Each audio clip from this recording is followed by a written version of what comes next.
Welcome to NHK Newsline. You're watching pictures coming in from Hanoi, Vietnam.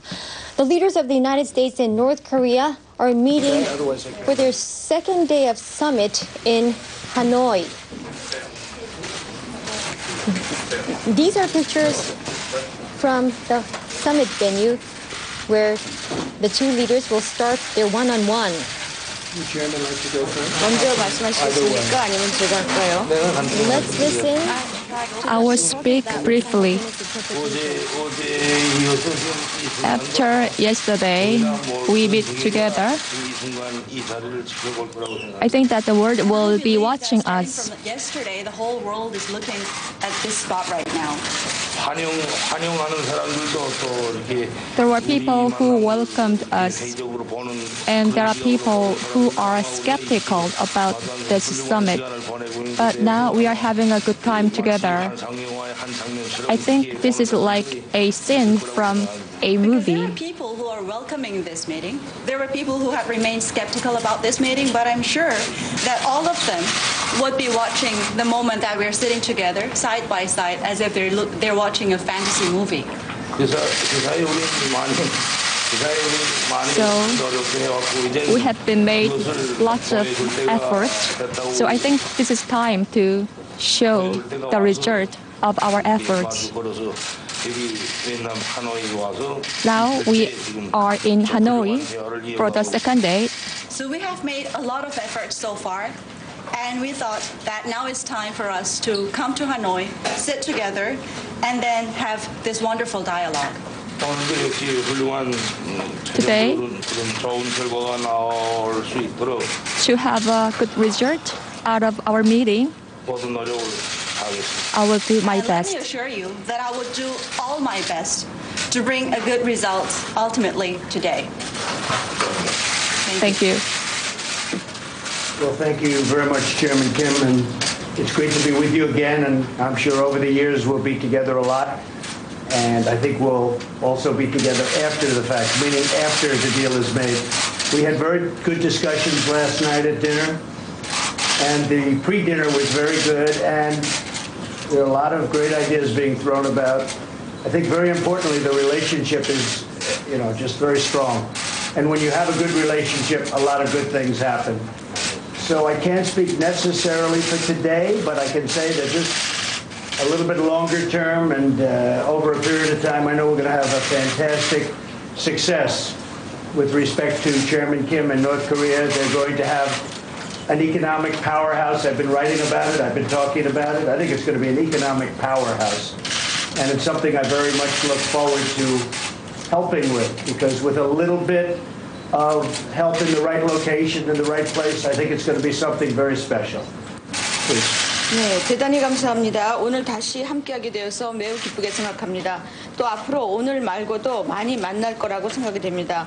그리고 또 어떠한 합의가 이룬 후에도 우리는 계속 만남을 지속할 것입니다. 우리는 어제 만찬 중에 그리고 또 만찬 전에 상당히 좋은 여러 가지 아이디어를 주고받았습니다. 우리 가장 중요한 것은 우리 양국의 관계가 굉장히 강하다라는 것입니다. 또 관계가 좋으면 좋은 일이 많이 일어날 것입니다. 오늘뿐만 아니라 중기적으로 장기적으로 우리는 상당히 성공을 이룰 것이라고 생각합니다. 김 위원장 그리고 또 북조선에 대해서 제가 여러 번 말씀드렸습니다마는 경제적인 강국이 될 수 있는 잠재력을 많이 가지고 있습니다. 나는 그것에 대해서 많이 기대하고 있고 우리가 앞으로 좋은 성공 또 많은 합의를 이루기를 기대하겠습니다. I've been saying very much from the beginning that speed is not that important to me. I very much appreciate no testing of nuclear, rockets, missiles, any of it. Very much appreciate it. And Chairman Kim and I had a great talk about that last night. I'd let him say what he said if he'd like to, and if he doesn't have to. But we had a very good talk about that last night. And again, I am in no rush. We don't want the testing, and we've developed something very special with respect to that. But I just want to say I have great respect for Chairman Kim, and I have great respect for his country, and I believe that it will be something economically that will be almost hard to compete with for many countries. It has such potential. Okay? 네, 처음부터 제가 얘기했습니다마는 그 속도가 가장 중요한 것은 아니다라고 나는 생각합니다.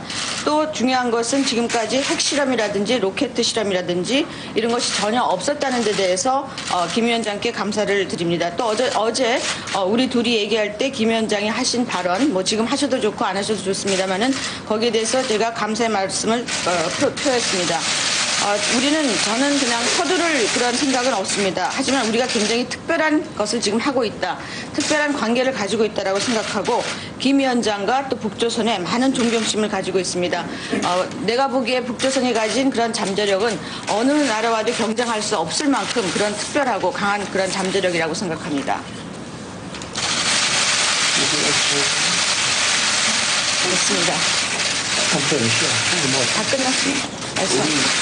우리한테 시간이 귀중한데. Well, for us, time is very important. Thank you all very much. We're going to start a discussion now with our teams, and thank you all very much. Appreciate it. Mr. Kim, are you hopeful? Thank you. No rush. Is there an answer to the word, sir? No rush. There's no rush. We just want to do the right deal.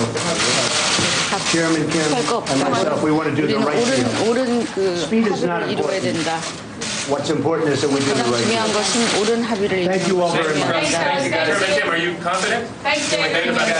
김 위원장님 자신이 있으십니까?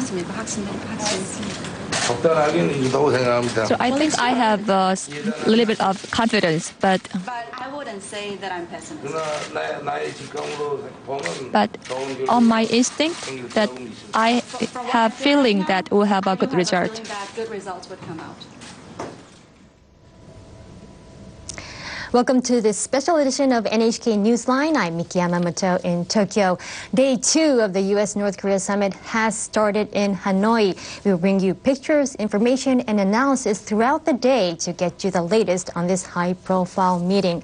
And in the studio for more insight and analysis, I'm joined by Mr. Tetsuo Kotani, assistant professor at Meika University near Tokyo. He's an expert on the Trump administration's policies. Glad to have you with us, Professor. Thank you for having me. So, day 2 has kicked off. What are your impressions so far? Well, I think the day 1, the Trump and Kim demonstrated the friendly environment, and also they demonstrated goodwill between the two leaders. But today is the day to make progress. Serious talk. Serious talk. And while looking at the opening of the two one-on-one meeting today, I think they still maintain a friendly environment. And I thought the key phrase that came out of President Trump was, speed is not important. He has been saying that he is in no rush to see denuclearization of North Korea, although the U.S. had before insisted that North Korea has to denuclearize completely. There were even times when they said CVID. So is Trump lowering the bar this time or redefining his success of the summit? I would say definitely Trump and his administration changed their policy on the denuclearization. There's no rush for them. And what they are trying to do is, first of all, provide corresponding actions to the North Korean actions so that they can maintain the process per se. So do you mean that they're now willing to go step by step, action for action? Yes, that's what I think. And that's what North Koreans insisted. That would be a big gain for the North Koreans, but when you look at the U.S. side, there will be lots of criticism. People are saying, many people or experts are saying that North Korea has no intention of giving up its nuclear arsenals. So do you think Kim is going to gain more than Trump?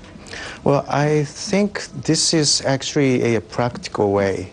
You know, it was almost impossible to expect unilateral denuclearization without giving any corresponding actions. So I would say Trump administration became more realistic on it. Right? But they are willing to make progress by changing their attitude. That's my assessment. So you think today's meeting will be on the tangible ways of doing this step-by-step process? And I believe that starting from yesterday, the whole What the content will be for that step-by-step? Unfortunately, I would say this is just one step. One step of a long-term process. I don't expect a tangible progress this time. I think what they will create will be the roadmap for roadmap. I think that will be the maximum they can achieve this time. Well, that's very interesting. So tell us more about your expectations of this summit. How far do you think they will go? So this is basically a follow-up of the Singapore summit. And so later this afternoon, they are expected to announce another joint statement. But I think what the two leaders will do is to just expand the 4 points the Singapore statement provided. The first one was the establishment of new U.S.-DPRK relationship. Second one was the establishment of a peace regime on the Korean Peninsula. Third one was the denuclearization. And the fourth one was the return of the remains of U.S. soldiers during the Korean War. I think this afternoon's statement also expanded each item of this Singapore statement. And I will also expect they will add the fifth point, which is about the future of North Korea or North Korea's economic prosperity. Meaning? Meaning the U.S. and the other international community will help North Korea develop its economy. So the point will be, what will North Korea give up to get all those rewards? So of course, for us, for U.S. and for the international community, the denuclearization is the most important issue. But in fact, this is a package deal. So without the progress on other issues such as peace regime or economic prosperity, I don't think North Korea will give up the nuclear weapons. And that's how Trump administration understands. So it takes time. And I think that Trump is trying to take a more slow process to make an achievement. That is why he is saying speed is not important. Yes. So we will see how the meeting will unfold. Thank you very much, Professor. We will have you more later in our show. Meanwhile, let's go to Hanoi now, where our team is covering the summit. NHK World's senior correspondent Kengo Okamoto joins us now. So day 2 of the U.S.-North Korea summit has begun. What are your impressions so far? Yes, as we saw at the first session of the second meeting, and I thought they are trying to demonstrating that they are negotiating, they are talking very candidly and sincerely. And Kim Jong-un said that he would do his best on the meeting. And I think that means that Kim fully knows that the result of this meeting will affect his fate and will affect his regime for the long time. So whether he can maintain the regime for a long time or not. So that's why it seems like he's really concentrating on this summit meeting. And when I saw the last night, the first meeting, one thing that stood out to me is that both leaders seem to acknowledge that the process over the past 8 months has been a little bumpy. Trump said some people would like to see things move more quickly. And in that clip that we previously aired, last night one, Kim talked about misunderstandings and hostility. Here's a little more of what he had to say. This period of time has required patience and effort, more so than at any other time. To me, I think this last night's conversation revealed that Kim doubted American intention at times. but was still determined to stick with the talks. Think back to when the North state-run media compared the U.S. Secretary of State to a gangster. I think the North Korean side probably looked at the Singapore statement, and the order of the promises was very important to them. And a new relationship and a stable peace regime on the Korean Peninsula came ahead of denuclearization. So, but then there was the U.S. jumping to the third item about the denuclearization. So that's one potential misunderstanding. But at the same time, last night, Kim said that both sides overcame those obstacles and insisted that he would try to make this summit a success. What did you make of the interaction between the two leaders? Yeah, it seemed to me that they were really trying to show that they are friendly. Kim complimented Trump's side for making what he called a courageous political decision to bring about this second meeting. He said he's hopeful, but honestly, given the track record since Singapore, and given that negotiations seem to stall, I think it would be difficult for the leaders to reach a significant breakthrough. Kengo, thank you very much. That was NHK World Senior Correspondent Kengo Okamoto in Hanoi. Now, there are other issues the summit could clear up. Here in Japan, one of the top priorities for the government is resolving the issue of Japanese nationals who were abducted by Pyongyang. Japan's government says at least 17 citizens were abducted by North Korea during the 1970s and 80s. 5 returned in 2002. The other 12 remain unaccounted for. Kaoru Hasuike was one of those who returned to Japan 17 years ago. He's hopeful the summit will have positive outcome. Hasuike said the summit will help predict the future relationship between Tokyo and Pyongyang. No matter what progress is made between the North and the US, Japan shouldn't make any moves and should stand firm. Not until the abduction issue is resolved. Hasuike stressed Japan should not provide any economic aid until the issue is resolved. Now, as we've been talking, the key question about this summit is whether Trump and Kim can pin down a concrete plan for denuclearization. The leaders committed to the idea during last year's meeting, with Trump insisting the North is no longer a nuclear threat. But as NHK World's Noriko Okada reports, experts say beyond the hype, the reality is a different story. It's a powerful image. One that North Korea said showed a nuclear test site being demolished. The showy display came weeks before a historic summit with the U.S.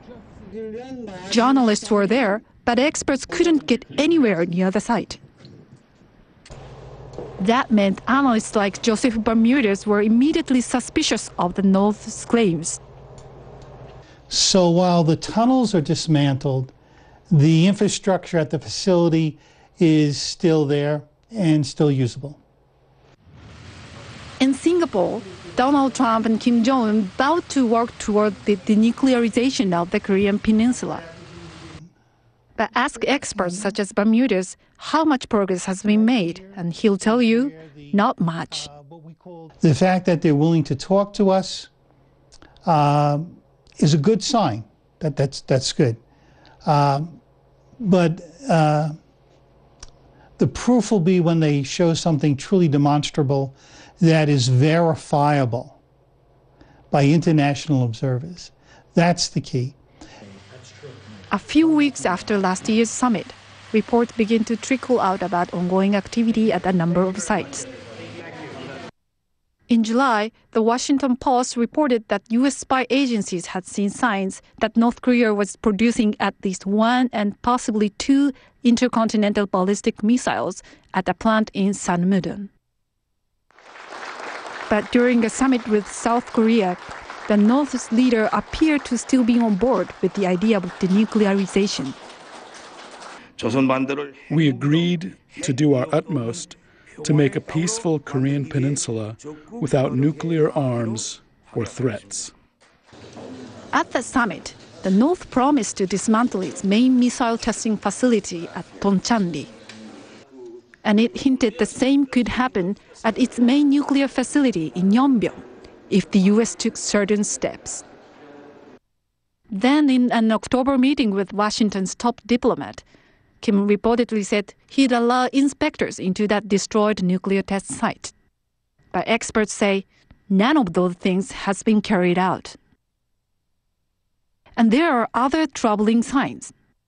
A recent report from Stanford University suggested that Pyongyang may have produced enough weapons-grade plutonium and highly enriched uranium last year to make up to 7 new nuclear weapons.